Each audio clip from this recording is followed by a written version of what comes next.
अस्सलाम वालेकुम friends, welcome to my channel story state. आज की ये वीडियो एक नाकाबिले फ़रामोश हकीकत पर मबनी ऐसा वाक़या है जो कि फ़ातिमा नामी लड़की का है।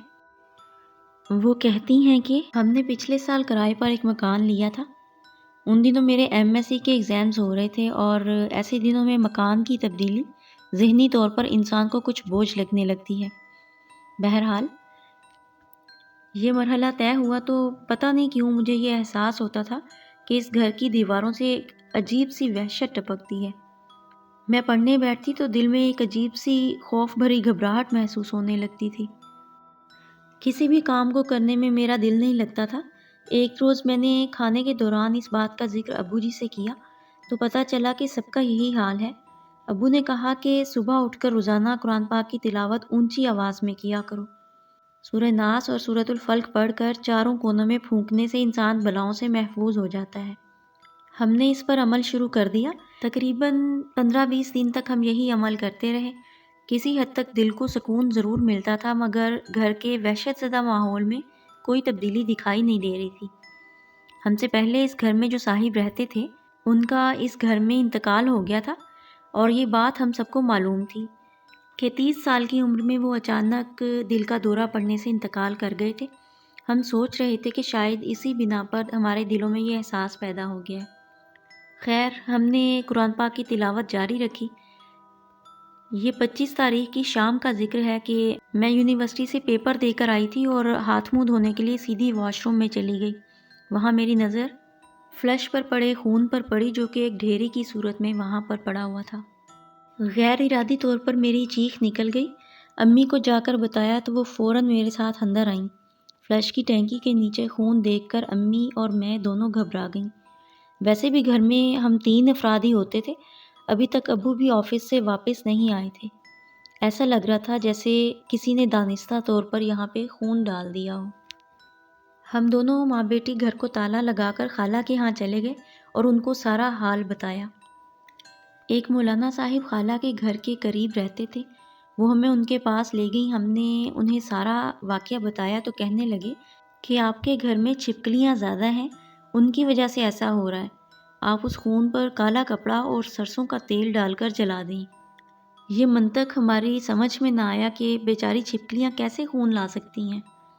फिर हमने खाला को साथ लिया और घर वापस आ गई। मेरी खाला ने काले कपड़े को सरसों के तेल में डिबोया और उस कपड़े को खून पर डालकर आग लगा दी। ज़रा सी देर में वहाँ सिर्फ राख रह गई जो पानी से बहा दी गई। और फिर अब्बू के आने तक खाला हमारे साथ रहीं। अब्बू ने अपने तौर पर हमारे दिल से बहुत ज़्यादा कोशिश की कि डर ख़त्म हो जाए, मगर मुझे वॉशरूम जाते हुए बहुत डर लगने लगा था। बाथरूम कमरे से अटैच था, इसलिए हाथ मुँह धोने के लिए इस्तेमाल होता था। इस वाक़या के 23 दिन बाद फिर ऐसा ही वाक़या रूनुमा हुआ और अब की बार ये कोई आम वाक़या नहीं था। ऐसा लगा जैसे किसी ने जानवर ज़िबह करके उसके खून के छींटे फ्लश पर मारे हों। इस बार खून छींटों की शक्ल में था। अब्बू ने एक बाल्टी पानी से फ्लश पर पड़े सारे खून को साफ़ कर दिया। ये सिलसिला तकरीबन 3-4 दिन के वक्फे से महीने भर तक जारी रहा। हम भी आदी होने लगे थे, लेकिन एक खौफ सा दिल में हमेशा रहता था। एक रोज़ दोपहर को मैं हाथ धोने के लिए गई तो दीवार पर नज़र पड़ी। फ्लश के पीछे वाली दीवार पर खून का एक बुलबुला सा फूट रहा था और खूनी लकीर की तरह लकीर बनाता हुआ फर्श पर रेंगने लगा था। साथ ही मुझे फ्लश पर दाएं जानिब खून की एक पिचकारी नज़र आई जो चंद लम्हे पहले वहाँ नहीं थी। जब मैंने उस बुलबुले उगलती हुई खून की पिचकारी को गौर से देखा तो पता चला जैसे जिस्म का कोई हिस्सा गल सड़कर गोश्त की सूरत में खून उगल रहा हो। ये सब देखकर कोई मजबूत दिल वाला भी नॉर्मल नहीं रह सकता था। मैं चीखती चिल्लाती बाहर भागी। इत्तेफाक से अब्बू उस दिन घर में ही थे। उन्होंने खुद जाकर ये नज़ारा देखा और कलमा पढ़ पढ़कर कई बाल्टियाँ पानी की वहाँ फेंकी और फिर हमें वहाँ जाने से मना कर दिया। अगले रोज़ अब्बू किसी आमिल को लेकर वहाँ आए। उन्होंने सारे हालात का पूरा जायज़ा लेकर हमें मशवरा दिया कि ये घर छोड़ दें तो बेहतर रहेगा, क्योंकि इस पर किसी ने सफली अमल करवाया हुआ है और ये अमल एक ख़ास मुद्दत तक जारी रहता है और मकीनों के लिए अजाब भी बन सकता है। अब्बू ने इधर उधर से मालूमात ली तो पता चला कि हमसे पहले जो साहिब इस मकान में रहते थे, ان کے اپنے کسی دفتری ساتھی کے ساتھ دشمنی چل رہی تھی۔ ان کے دشمن نے ان پر کالا جادو کروا دیا تھا، اور جب بھی وہ واش روم جاتے تھے وہاں کلیجی اوجڑی وغیرہ پڑی ہوئی ملتی تھی، اور اس سب کے بعد ہفتے بھر میں ان کا انتقال ہو گیا تھا۔ اس واقعہ کے بعد محلے میں کوئی بھی اس مکان کی طرف رخ نہیں کرتا تھا۔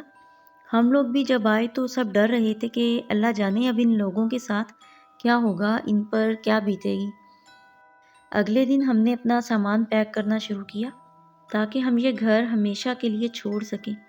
ابھی صرف چند سامان ہی پیک ہوا تھا کہ پورے گھر میں ایک بھونچال سا آ گیا۔ کرسیاں اپنے آپ جگہ بدلنے لگیں، کوئی اندیکھا ہاتھ چیزیں اٹھا اٹھا کر پھینکنے لگا، بستر اور چادریں سمٹ کر فرش پر لگیں، اور مکان کی دیواروں پر کوئی غیبی ہاتھ خون کی لکیریں کھینچنے لگا۔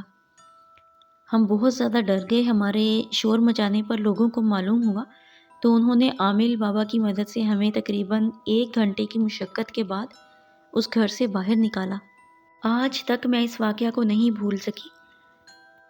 اللہ پاک نے اپنا بہت کرم کیا اور ہم کسی جانی نقصان سے محفوظ رہے۔ ہم نے وہ گھر ہمیشہ کے لیے چھوڑ دیا۔ میں نے اس سے پہلے ایسے واقعات صرف پڑھے یا سنے تھے۔ سائنس کی اسٹوڈنٹ ہونے کے ناطے ان پر کبھی یقین نہیں کیا تھا، مگر آنکھوں سے دیکھنے کے بعد جھٹلانے کی گنجائش ہی نہیں رہی۔ مجھے بعد میں افسوس بھی رہا کہ معمولی مفادات کی خاطر لوگ جانیں لینے کے در پہ کیوں آ جاتے ہیں، اور ایسے علوم کی حوصلہ افزائی کیوں کرتے ہیں جو شیطانی عمل ہیں اور بنی نوع انسان کے لیے شدید خطرہ بھی۔ یہ تو تھا فاطمہ کا ایک خوفناک واقعہ جو ان کی زندگی میں رونما ہوا۔ اگر آپ کی زندگی میں بھی ایسے کچھ واقعات ہیں تو آپ ہم سے شیئر کر سکتے ہیں۔ اگر ویڈیو اچھی لگی ہو تو اسے لائک ضرور کیجیے۔ اپنے سچے واقعات ہمارے ساتھ شیئر کرنے کے لیے ڈسکرپشن میں ایک واٹس ایپ نمبر دیا جا رہا ہے، آپ اس پر اپنے وائس نوٹ سینڈ کر سکتے ہیں۔